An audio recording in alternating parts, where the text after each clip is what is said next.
The information shared on this podcast is for informational and educational purposes only and is not intended to be a substitute for professional medical advice, diagnosis, or treatment. While we discuss topics related to mental health, well-being, and emotional support, we are not providing therapy or medical services.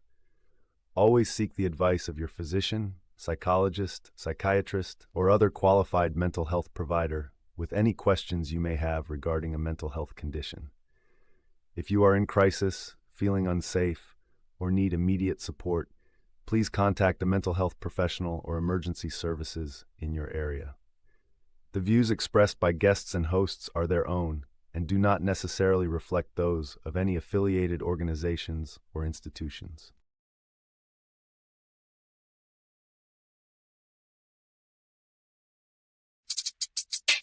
Get inspired, get motivated with M.A.Y.A and the M.A.Y.A, My Ambition, Your Ambition podcast. Something that I take pride in is trying to be forward thinking, thinking outside the box, challenging myself. And as I challenge myself, hopefully I challenge you. Find M.A.Y.A on Twitter and Instagram at M.A.Y.A_Akai. On Facebook at M.A.Y.A Akai Presents. We're going to talk health, wealth, fitness, mental health, financial, lots of different things that can empower you as you seek out the ambition that you're pursuing.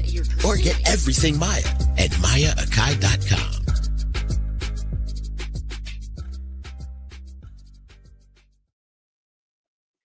Namaste, everyone. Welcome to another episode of M.A.Y.A, My Ambition, Your Ambition.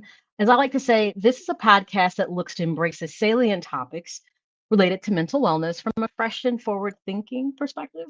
The focus of the podcast is to pull back that veil of self-doubt and sabotage that plagues so many people in their lives. But the most important thing is here we want to help you to identify your ambition and harness that motivation to help you yield satisfaction and success in your daily life, not just life, but your daily life.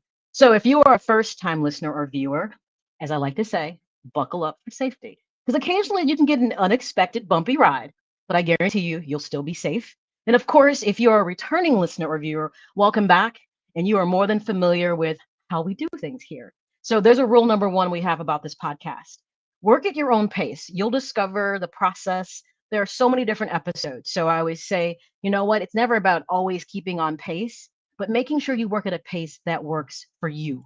So I am super excited because here we are at episode 68, something that I have been looking to do for a while. I call it the Ambition Show.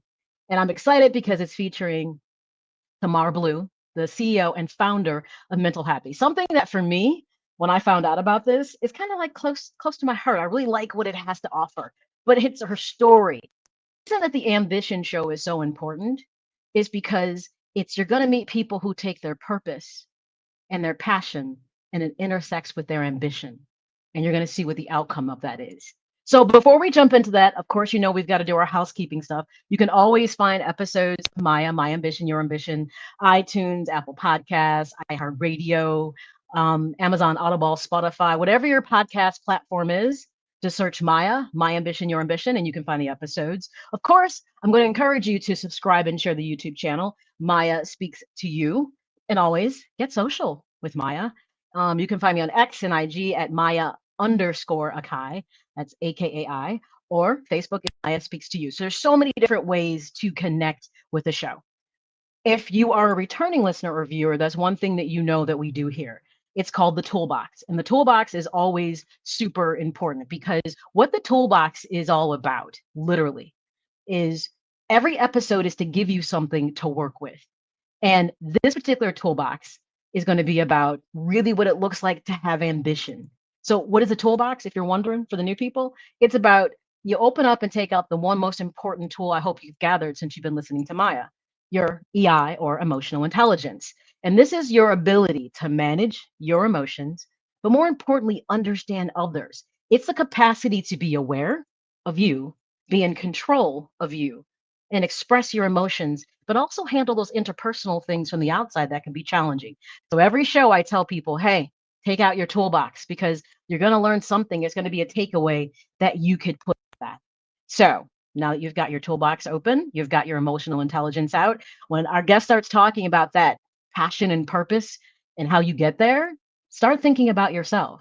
because that's the most important thing. So the month of August, as I had spoke to everybody, is about the ambition shows. The ambition shows are I'm going to start to bring on people, individuals that are literally going to be able to tell you what it looks like to have an idea, to have passion, but then to move it forward with purpose and to intersect with ambition. And they've all created something amazing in doing so. So, with that being said, our first guest today is absolutely amazing. And I'm so excited. So, before we bring her on, let me introduce you to Tamar Blue. She's a founder and CEO of MentalHappy, which is a support group app that provides support to over 1,500 mental health providers. It's probably grown. It's HIPAA compliant. Here's what for me makes it even more like impressive is that it helps therapists and other mental health practitioners to reduce burnout and to improve their ability to touch more lives. We all know doing therapy one on one is amazing, but let's be honest, you can't touch as many people as you'd like to. Well, enter MentalHappy, which really is a tool that's unique. So our guest, of course, she's definitely special in her own way because she brings so much to the table. I have some questions to ask her about because yes, she's big on healthcare innovation and she's been doing it for a while. But I came across something I'd never heard before, which was called the Y Combinator alum. I was like, that. So I've got some brain picking to do about that because that's something I never heard of. But she has stellar accomplishments. She's been Spotlight and Forbes and TechCrunch. And of course, she has an impressive academic background. She has an MBA, but dual degrees in sociology and economics from Florida State University. That right tells you she's got a brain to pick. So without further ado, let's bring the first guest of the Ambition Show onto the stage, Tamar Blue. Welcome to Maya, My Ambition, Your Ambition. Thank you. Thank you, everybody. I'm happy to be here. Thank you. I can always appreciate when people can carve time out of their Saturdays, to come and talk, because I know it's probably the one day, Saturday and Sunday, that you probably get to decompress. Yes. So I want to say thank you for taking time in your schedule to talk with my listeners about what you do. So Absolutely. tell us a bit about who is Tamar Blue? How did you end up creating MentalHappy? Oh gosh. Yes, I am the founder of MentalHappy. MentalHappy is a platform that makes it easy for advocates, providers, therapists, anybody who is really an expert in leading these psychoeducational type groups to run them easier in terms of finding members for them, collecting payment for your services, and really just running your group smoothly and even virtually. And it's also a really great place for people who are looking for different types of support for different varying reasons of life events that they may be going through, to find that at MentalHappy with a lot more ease and affordability. And that was the thing that really impressed me about the app as I dove into it. I was like, there's here for everybody. There was one about grief from a breakup. There was one about if you're an introverted person, how to connect. There was pandemic issues, and that was just not even probably the tip of the iceberg about what's offered there. So you create this amazing space for practitioners to be able to really like you said. I like the idea when you said about address burnout because it can be a lot trying to do one-on-ones all the time. Right. And if your goal is to spread your message far and wide, then you need a platform to do that. And instantly, I see something so different than having a group on Zoom or Google Meets. Like, what separates MentalHappy out from people who think those type of platforms could serve their purpose? Well, I can tell you from experience that we've been on all of the platforms when we were starting out to really create community and safe support group spaces.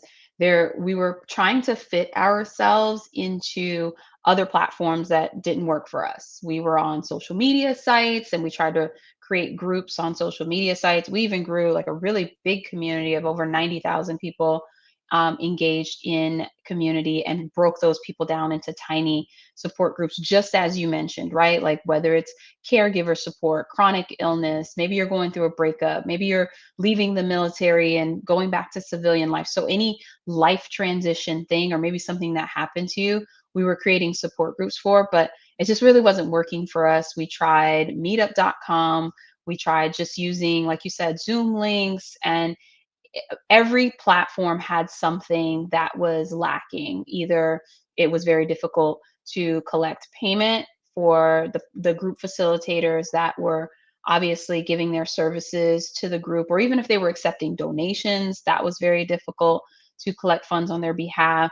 We were looking for really HIPAA compliant in-app video to make it easy and simple and medically compliant for people to get on to video sessions.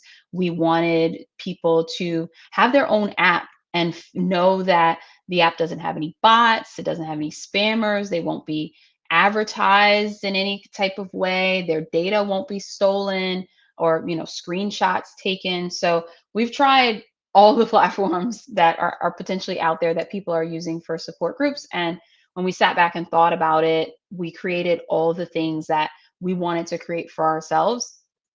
That idea has grown outside of ourselves, and now it's a place where people who are survivors turned experts, who are advocates, who are therapists, or even people who are just deeply passionate about leading these type of meaningful life groups, whether you run a nonprofit or some type of agency for a particular life event, can create these support group spaces that are expert led support group spaces without any of that friction that we had experienced in the past. Plus, it's also really tough for especially providers and practitioners. Maybe they run a one on one practice, but they want to scale up support group services. It can be very difficult to fill up your group, even if you have Hmm. a good group idea, you have all the materials for the group, but it's still another business vertical to run a support group. So our platform actually makes it 10x easier, 10x faster to fill up your group when you are looking to do that. One of the things that I had some feedback when I had referred some people out to some groups, um, they were using Zoom. And the feedback I got was there was a lot of distraction and no control or navigating of the group, and Yeah. that it kind of got a little messy. And how is it that I'm assuming that probably within Mental Happy, when you create a support group, I'm assuming you probably have tons of tools that allows for the group to be seamless, that if you need to remove someone, you can do all those Absolutely. things. Absolutely. So our technology on the platform flags anything that feels not good, bad actor behavior, escalating language, negative language, harmful language. So that's the first layer filter. The second layer filter is that all the groups are run by someone, right? So someone is in the group, seeing the messages, seeing the chat, navigating it. They can alert us, and then we can escalate the situation and maybe possibly remove someone. And then the other piece of that is that even when people enter the platform, we filter out for, are you a real person and not, a predator or a bot or what Hmm. have you. We really kind of look into what's your reason for wanting to join the platform, because we're very serious about privacy and for people to feel safe. When you think about a group, people are typically joining sometimes at their worst, right, in life. Like maybe Hmm. they've hit rock bottom, maybe they've just been hit with a diagnosis, maybe this is the most lonely they felt in their lives. So we don't want them to come to Mental Happy and then experience even more trials and tribulations on top of what they were already going through before they got there. So privacy, security, and all those things are something that we're constantly evolving and monitoring on the platform. The other unique thing about not just having just video component to a group platform format is that you build community and you build trust and you learn new ideas and helpful information, and you receive daily motivation and encouragement where, yes, you're able to join a weekly or bi-weekly or even monthly support group session in a virtual format, but even offline from that, right, like even once that virtual session is done with a Zoom, that's it. You don't connect with those people, there's no way to reach them. You can't motivate them, they can't motivate you. But with on the Mental Happy platform, what you can do is you can still chat with people, you can still connect with your other support group members, you can offer each other encouragement, you can offer each other like helpful tips, because you're all going through similar things at the similar time. So there's real community based care in that. Okay, and that actually definitely is an element that doesn't exist probably if you're using Zoom or even Google Meet, like when the meeting's over. But it sounds like here there's still an extension for the support to continue. So, what became the thought? Like, what was the thing that brought the idea of Mental Happy forward for you? I've always been building support groups. My very first one was in high school. I built a peer support group to help support other classmates that felt that maybe they were isolated, bullied, whatever they were going through. They can just leave a small suggestion and we do our best to try to get them paired with someone or try to get them in programs so that they don't feel so isolated. So initially, eons ago, when I was a kid, it was just something I just fell into with some other classmates, and it just remained a passion of mine. I focused on groups in the church that I was in. There were like these supportive groups and organizations for like recovery, getting people from homelessness, and allowing them to find group support in that regard. So it's just always been something in me. But what really unlocked the idea is just how much I started to really love technology and the ideas of how technology can make things easier, faster, better, and really fill in a lot of gaps, not replacing human beings fully, I hope not, but Right. really making the jobs of human beings easier, which, getting rid of some of the admin and monotony things so that we can focus on the care and connection things. And that's that right there. So you're for you, the passion was always the idea of helping people, creating support in those spaces for people. So then how does that passion turn into purpose? So obviously, you go through college, you've got dual degrees, an MBA. When did like in the back of your head something said, "Hey, I'm mental happy. You need to make me." When did that happen? I would say I was working a career. I really loved it. It was in staffing. And for people who don't know what staffing is, it's basically like you're an agency or you're working for like a corporate agency that hires on behalf of other larger organizations, Mhm. small or big. We did like mid-sized to large companies, and I had a lot of employees because we also kept those employees on our payroll. So they were effectively like our employees working out for other companies. And there was just a lot of life stuff that people were going through, and that, you're effectively in staffing kind of HR too. So people come to you with a lot of their things, and it just really got me thinking like, wow, there's a real need for people to have a way to navigate their life things beyond just, okay, you go to the doctor, you go to annual visits and stuff like that, but people are navigating all of the life things outside of that doctor's appointment. And it's interesting because one of the things I can honestly say I struggle with is I'll have somebody and I was like, support groups can be such an amazing thing to complement when you're struggling with something, to know that you can connect with others who can understand. And it's something, it seems like a simple concept to have someone look at you and say, I get it. I get Right. it. That often that can be the thing that starts to help people heal. So now to know that there's this platform, I'm like, oh, I can refer people because sometimes just finding groups were really hard, especially after COVID. It was really hard to kind of tie people into a lot of groups that existed before. So That's you've true. got the passion, clearly the purpose. Okay, but creating this app clearly could not have been an easy endeavor. And people are always like, well, how did you create the funding? And then when I was reading your background, this Y Combinator, am I saying it right? Yes, Y Combinator. Never heard of it. What is that? It's a fantastic tech accelerator, as it's known. It's I will just go ahead and say my humble opinion is like the best in the world. And it really started the movement of, being early investors in tech enabled companies. And I received one of my earliest funding for mental happy, being participating in Y Combinator, and really just meeting other technical people, other technical women, other technical founders, other tech people who are of color. It was just a really great opportunity to learn so much about something that I had started to kind of be interested in. I had Mental Happy at the time, it was going at the time, and it was a little crazy and chaotic. And I didn't understand, I understood a good bit about software, but I had a long way to go. And they really just kind of gave me a good foundation to really keep moving forward, and also some initial funding to get that going. Wow. And how did you? I always feel like there's a million resources in the world. How did you find this? Because it's like so many things exist, and people often get frustrated because funding can often be one of the hardest things to take that idea. You need seed to be able to plant to make something grow. How did you come across this? Well, definitely we had customers before going into the program. So it's also great to show like you're able to build and do this thing and convince other people that they need it, it's working, and they're using it.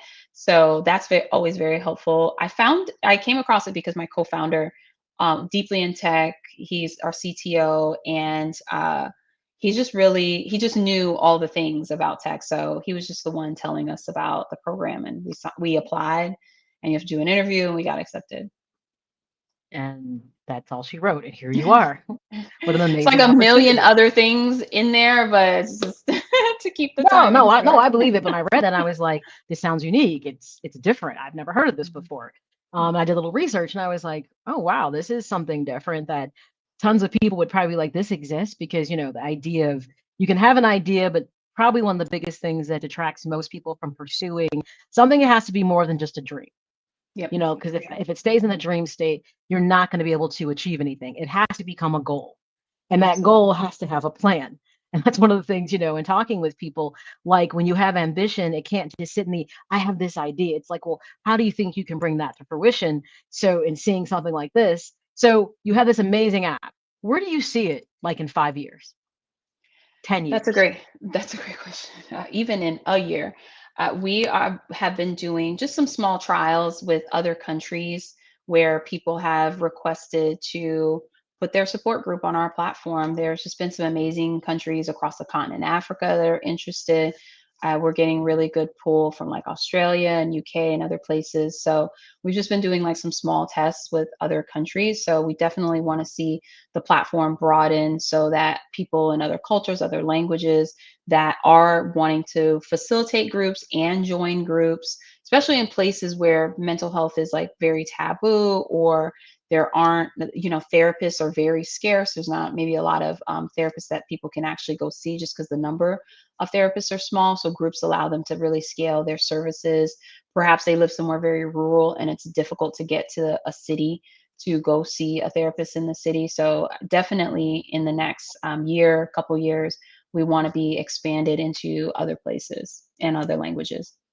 That's definitely the one piece of this that I thought was really unique about being able to take the idea of having a support group and make it accessible for people that live in rural areas that just don't really have those type of options. Like that's telehealth actually opened that door for Yeah. many people to be able to get into therapy or to see someone. So Yeah. again, this And is another people, tool for people. yeah, absolutely. And people don't think of rural health as a health disparity. Even transportation is a health disparity, right? Like if you don't have a vehicle to get to your, annual visit or your regular doctor's appointment, maybe you were diagnosed with something and now you have to keep seeing someone. It's very difficult. Things like you have to now figure out childcare, bus fare, and all those things, or you live too far outside of a bus line. So all of these things, telehealth and what we do, we consider telehealth, has really opened up the door to really filling in those gaps and those disparities. How did Mental Happy thrive during COVID? Because I feel like at that moment, was that like, could that have been a very explosive moment because everyone was in, didn't have access to get out? I felt like this is one of those opportunities that growth probably could have been an amazing point at that time. Yeah, we were actually moving away from other platforms that we were using to run Mental Happy, and we were just starting out at the top of 2020 to build what effectively is the platform now. And it was very chaotic. Everybody wanted what we were building, but we weren't quite there yet. We were still kind of like building this platform and kind of slowly transitioning our existing community to test out the platform. So kind of frustrating of a time for us because it was a lot of demand, but the platform just wasn't fully ready to take on like hundreds of thousands of people that were knocking down our door at the time. So we had to just like slowly let people in so that we can test and make sure that the software doesn't fail. And I can appreciate that because we know what it looks like when software fails. Yeah. So we know that could be frustrating. All right. Yeah. So if a person is looking for a support group, kind of how does that work? Like, people always like the idea of user friendly. So, how if someone was looking for a support group, how would that work? Pretty easy with Mental Happy. We have a website, mentalhappy.com. You can sign up. It's free to sign up and look around. You don't pay anything until you actually click to join a group. If you prefer to use a mobile app, you can download from the iOS app or Android, and that way it's in your phone, very easy to use. And you get alerts and notifications and reminders about your sessions, and even new groups that have popped up that you've expressed interest in. Our system does both, like matching you, or at least suggesting groups that you Okay. might be interested in. And you can also search based on just a bevy of life related keywords on types of groups that you're interested in. You can also see immediately open sessions. Some groups require you to give a little bit more information about yourself before you join. Some groups you can just immediately click and join. Some groups are free, some groups are donation based, some groups are one time payments, some groups are monthly subscription. But the great thing about all of those different types of groups is that you have full information about that group before you join, which is something that's pretty uncommon about when you see Hmm. it like join, support group for recovery, and there's like really not much information Right. beyond that other than like email this person or call this person to sign up. There's Hmm. fully transparency on what the group is Mm. about, what you're going to gain from it, what the guidelines of the groups are. Sometimes there's videos so that you can actually see the group facilitator and learn a little bit more about them. You Mm. can always see the group facilitator's bio and see their Okay. background. Also, very uncommon in the support group Very space, uncommon. especially if you're looking at a lot of people find support groups in two major places: churches and Hmm. hospitals. And This is true. hospital, they Yes. tend to be run by like a volunteer. You don't know the volunteer's credentials or background. Usually have to like call or email. This is like just all sign up online, no jumping through hoops, and just such a wide range of affordability options, so that that's also not a barrier. Okay. If you wanted to start a support group, what does that look like? It's a pretty simple four-step application, 4-step application. You would put in the group name that you're interested in, your group, you'd write a group description to show, so people can understand what your group is about. You'd fill out your bio. Our team vets and looks at all of the groups that are interested in joining our platform. We really want to make sure that people are who they say they are.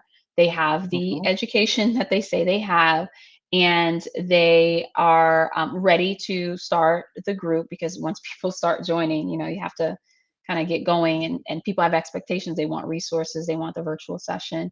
And then also we look at really just the ensuring that the copy of the description and everything is okay and follows the community guidelines. And then once that gets approved, you'll be ready to just launch and start your group. And again, Nice. you don't just have to be a licensed therapist or a provider. We have really great people on the platform who are life coaches. They Hmm. are advocates. They run they've been running a nonprofit for a long time, or they've been running some type of organization, even if it's for profit, for a long time. They're survivors. So we want, maybe they were certified peer specialists themselves, and now they want to Hmm. really like lead a group. So we have a wide range of people running groups on the platform. Nice. And I like that variety because, you can get the practitioner clinician was great, but sometimes, let's be honest, the perspective that someone themselves that's a survivor, Right. may look entirely different. So I like the fact that there's definitely a diversification of the types of groups that you have. I like the fact that most things seem vetted. You have open groups, you have closed groups. So it's like you have all the bells and whistles of an actual in-person group. But the thing I really liked when I was doing the research is I love the articles on the site. Yeah. Um, you have a lot of nice like articles, and I was like, is like follow up, and it kind of I was reading some different stuff, and I was like, a lot of time people really are just looking for that extra information. So you said not only do you have like a support group, then you kind of get this option to read an article that might be in line with what you're thinking. So I like the fact that you've got a couple different types of resources that you are providing to people that are looking for a support group. Yeah, absolutely. We really take a lot of time and care into the blogs and information that we put out. We really seek out experts and other advice, users on the platform, customers on the platform, and just get their intake on the quality of the content that we put out, especially if common questions that people may have when they're starting, even when they're maybe starting their support, like what should I put for my pricing, or if someone's a participant in a group, what can I expect in a group, or just different mental health related things. But on the resource side, we have 5 to 10 minute daily life exercises. They're free for anybody to download, so you don't have to be a part of the community or even download our app. It's just you go to the mental health resource center that's at the bottom of our website, and you have like all these real, they're very popular. Whenever we put them out, they just get like tens and thousands of downloads at a time. Nice. So we really put in a lot of care in thinking about what are some of the things that we always think about, like what should you have been taught in school, and Ah, then we create a resource based on like love what are that. some of those like not life knowledge gaps, right? Like how do you small exercise that you can do in a day to change your negative thinking to positive thinking? How do you teach that Hmm. to your children? How do you set boundaries for yourself? But not only how do you set boundaries for yourself, but how do you communicate it to the people in your lives, your in-laws, your partner, your children? And then we Hmm. just break that down into small, like you can do this at your desk at work, 5 to 10 minutes. They're wildly popular. So Nice. we definitely love putting out those resources just for the general Fantastic. population. I mean, this is such a fantastic resource, and that's why I couldn't wait to share it with people because often people are looking for something more. And I'll be honest, one-on-one therapy can be great, but sometimes people just need something more to expand what they're learning, to get connected. I always feel like within group, connection is a thing that can help people transform in a way that they didn't think because someone might say something, you'll be like, I didn't really think of it that way, you know? Yeah, So it's a way to absolutely. really expand and think outside the box. So Yeah, the way I fantastic. always oh, sorry. The way I always describe it to people with support groups is that it's a great place to come and get a lot of language about what you're going through, because sometimes, in a therapy session, it's maybe 50 minutes and you leave the therapy, which you should still always do one-on-one therapy if you can manage it, if you can afford it, if it's available to you. But sometimes you'll leave and it's like, well, what did that term mean? And what if Hmm. this type of scenario comes up? Support groups are a really great place to receive like just broader educational knowledge on what you're some of the things that you would talk about one on one.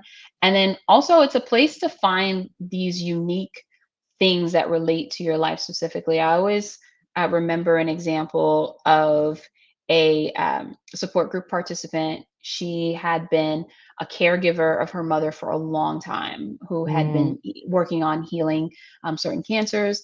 And in the group, she was saying that even though she had like a lot of knowledge about being a caregiver and she had good family support and community, she still felt like the caregiver journey was a little bit isolating. So she joined a group, mhm, and she learned a lot of things. She was just like, a lot of the other people in the group taught me things like, different smoothie recipes to, help her mother get her pills down, or how to rearrange the furniture in the house, how to make the bathroom more safe. And, just like little mhm. things like that, that yeah, you learn a lot about medication and diagnoses and stuff like that through the healthcare and medical system, but how you live your new normal is something that may be a little difficult to navigate and finding answers for in real time.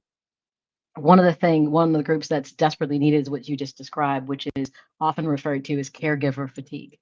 Yes. A lot of people feel so isolated and like they don't know where to go for help. And just being able to lean into a group of people who understand what you're struggling with, another one of those groups that's so much needed. So it's good to know I know exactly where to direct people. Yeah, Well, and we have them for caregivers and mental health professionals as well. I've seen like both on the group. I've seen them yeah, for we probably need nurses.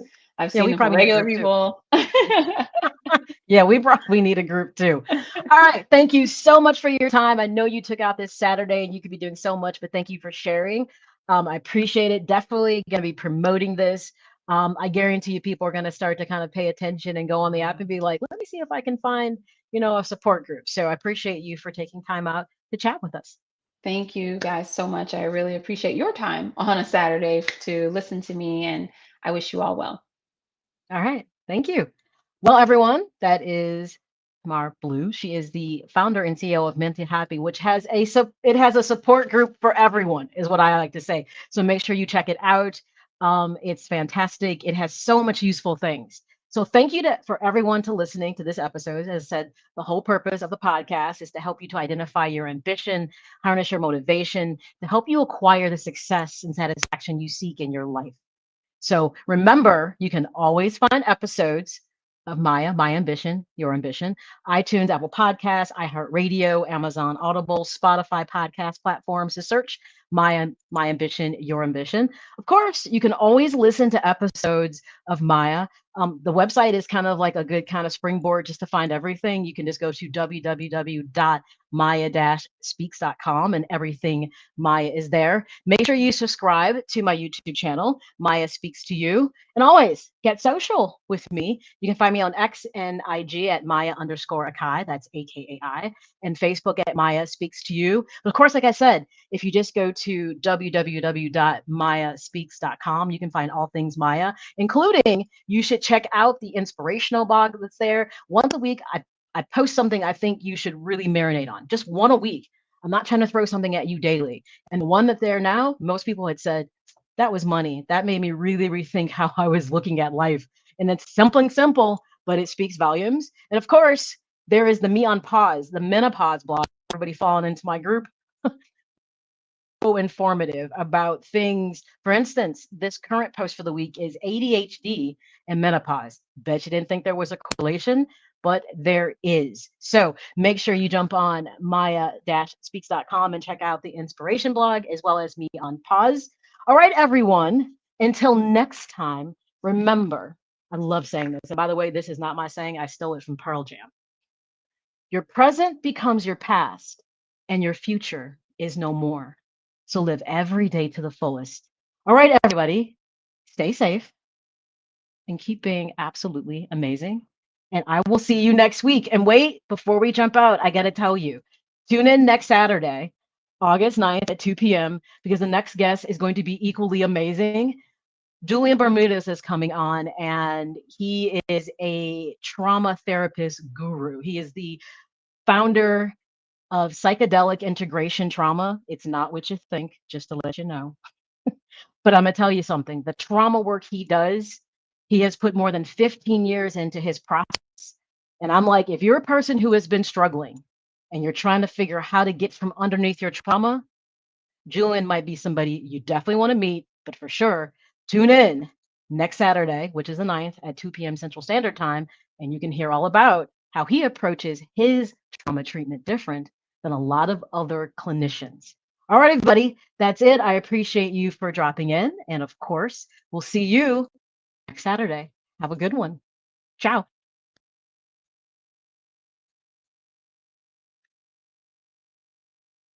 Whether you're on the go or listening on your cell phone, tablet, or laptop, you can find the show in the iTunes, Google, and iHeartRadio platforms. With all due respect, I believe this is going to be our finest hour. Just search Maya, My Ambition, Your Ambition, and get ready to be inspired and motivated to harness your ambition.